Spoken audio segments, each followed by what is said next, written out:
الکریم اما بعد فاعوذ باللہ من الشیطان الرجیم بسم اللہ الرحمن الرحیم اهدنا الصراط المستقیم صراط الذین انعمت علیہم غیر المغضوب علیہم ولا الضالین صدق اللہ العظیم۔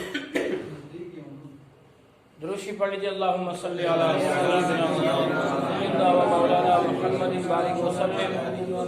صلو علیہ صلاۃ و سلام علیک یا رسول اللہ صلی اللہ تعالی علیہ وسلم۔ ایک بار درود حضوری پڑھ لیں، صلی اللہ علیہ یا رسول اللہ وسلم علیک یا حبیب اللہ صلی اللہ علیہ یا رسول اللہ وسلم علیک یا حبیب اللہ السلام علیک یا رسول اللہ صلی اللہ علیہ وسلم۔ اللہ تعالی جل مجدہ الکریم کا بے فضل اس کے فضل و کرم سے ہم اور آپ یہاں تھوڑی دیر کے لیے ایک دینی مجلس میں حاضر آئے ہیں۔ اللہ تعالی ہمارا حاضر ہونا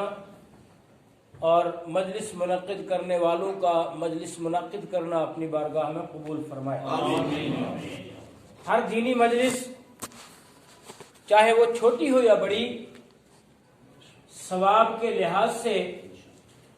اس مجلس میں شرکت کرنے والے اللہ کی نعمتوں سے محروم نہیں رہتے، بلکہ وہ اللہ کی نعمتوں اور اللہ کی رحمتوں سے اپنے اذہان اور قلوب کو منور کر کے جاتے ہیں۔ اولیاء کرام کی جو ذات اقدس ہے، ان کی ذات ہی کا ذکر کرنا اور ان کے تعلق سے محفل منعقد کرنا ہی کار ثواب ہے۔ اور جس خانقاہ سے ہمارے یہ صاحبان منسلک ہیں، لار دربار نے جموں کشمیر کو بہت کچھ دیا ہے۔ سب سے بڑی جو ولایت کی پہچان ہے اور جو تصوف کی جو جڑ ہے اور جس کو شریعت والے بڑی خندہ پیشانی سے ولایت کے اس جزء اول کو مانتے ہیں، وہ ہے ولی کا مکلف شرع ہونا، پابند شریعت ہونا۔ ولی کا ظاہر اور اس کا باطن اور اس کی زندگی متبع شرع ہو، وہ شریعت کا پابند ہو، اس کی زندگی، اس کے اقوال اور اس کے افعال شریعت محمد عربی صلی اللہ علیہ وسلم سے متصادم نہ ہوں، ایسے ولی کی ولایت کو سارے علماء کرام متفقہ طور پر قبول کرتے ہیں۔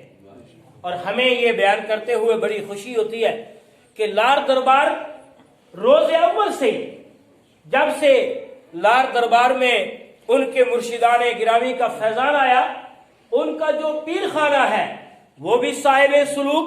اور صاحب شریعت، اور خود لار دربار جب سے وہاں بابا نگری میں یہ ولایت اور رشد و ہدایت کا یہ ایک چمرستان جو ہے قائم ہوا، تب سے لے کر آج تک ہم میاں بشیر صاحب مدظ اللہ النورانی جو بابا جی ہیں اس وقت لار دربار کے، ان تک ہم دیکھیں تو وہ پابند شریعت متبع شریعت ہیں۔ اور میں آپ کو یہ بات بتاؤں کہ ہم معمولی سا سر درد ہو اور معمولی سا ہمیں بخار ہو تو ہم یہ سوچتے ہیں کہ یار ہم نماز پڑھیں کہ نہیں، ٹھنڈا پانی ہے، ہم تھوڑی کم پڑھ لیں یا ابھی رک جاؤ تو پڑھ لیں۔ لیکن اس عمر میں میرے خیال سے بابا جی ایک صدی پار کر رہے ہیں، 100 سال کے آس پاس ہیں یا آگے نکل چکے ہیں۔ اس عمر میں بھی میاں صاحب مدظ اللہ النورانی مکمل پابند شریعت اور مکمل صوم و صلات کے پابند ہیں۔ اور صرف یہی نہیں، صرف یہی نہیں کہ وہ فرائض و واجبات پر اور سنن پر عمل کرتے ہیں، بلکہ حیرانگی تو اس وقت ہوتی ہے کہ جب ہمیں پتہ چلتا ہے کہ انہوں نے جو وظائف اپنے پیران اعظام اور اپنے بابا جی سے اور اپنے بزرگوں سے جو انہوں نے وظائف پڑھے تھے اور جو ان کے مربیوں نے، ان کے مرشدین گرامی وقار نے جو ان کو وظائف بتائے تھے، وہ مکمل طریقے سے، مکمل پابندی کے ساتھ آج تک ان وظائف کو مکمل طریقے سے ادا کرتے ہیں۔ میں نے بہت بار، یہی میری تقریر ہے، میں سمجھتا ہوں کہ ولیوں کے بارے میں اس سے اچھی تقریر کوئی نہیں ہو سکتی کہ جو ولی اللہ کے دین سے جڑا ہے، حقیقت میں ولی وہی۔ اور یہاں تک فرمایا نبی اکرم جناب محمد رسول اللہ صلی اللہ علیہ وسلم نے کہ جو متبع شریعت نہ ہو، جو شریعت پر عمل کرنے والا نہ ہو، اور کرامت کے اعتبار سے اگر وہ ہوا میں اڑ بھی رہا ہے تو فرمایا اس کی ولایت کا کوئی اس کی ولایت کا درجہ نہیں ہے۔ درجہ یہی ہے کہ جس کو اللہ تبارک و تعالیٰ نے بحیثیت ولی یہ توفیق دی ہے کہ وہ شریعت کا پابند۔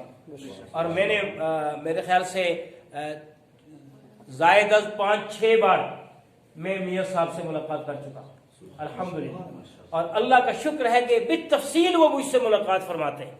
اب میں تو یہ سمجھتا ہوں کہ یہ مجھ پر سائیں بابا میرا بخش رحمت اللہ علیہ کا فیضان ہے، ورنہ میاں بشیر صاحب کی دربار میں کتنے بڑے بڑے علماء آتے ہیں، بڑے بڑے صوفیاء کرام آتے ہیں، تو حضرت اپنی علالت کی وجہ سے یا اپنی مصروفیت کی وجہ سے انہیں اتنا وقت نہیں دیتے، لیکن الحمدللہ میاں صاحب نے مجھے بہت وقت دیا۔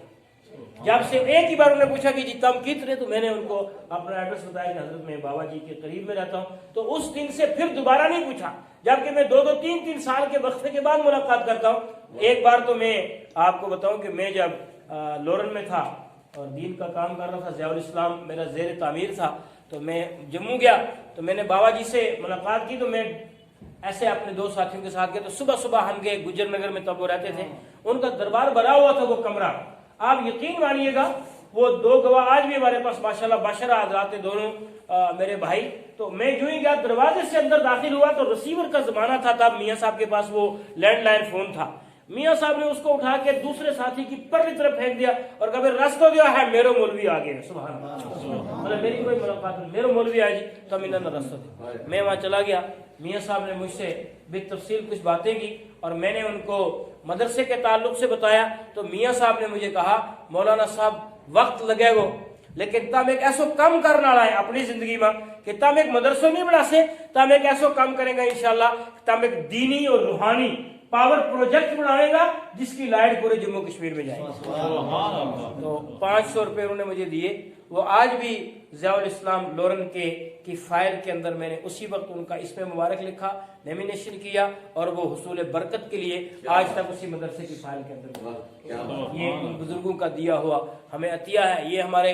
مختار بھائی ہیں، ان کے ساتھ میں ایک بار گیا تو پیر نثار صاحب سوکڑ والے، انہوں نے میرا تعارف کروایا، یہ تو ہمارے پونچھ رجوری کی بلبل ہے، وہ مجھ سے بڑی شفقت فرماتے ہیں، سید ہیں، میاں صاحب کے خلیفہ بھی ہیں، بڑے ان کے ساتھ تعلقات بھی ہیں۔ تو میں نے ہمارے مختار بھائی نے وہاں میرے شوگر کے تعلق سے بتایا، تو میاں صاحب نے بتایا مولوی صاحب دعا بالکل چھوڑ دیو، یہ وظیفہ پڑھو، پیدل چلیا کرو، تم نے شوگر کافی نہیں کرتا۔ سبحان اللہ۔ میں آپ کو بتاؤں کہ یہ اللہ کے ولی، میں جو بات بتا رہا تھا میاں صاحب کی، کہ اس عمر میں بھی جو شخص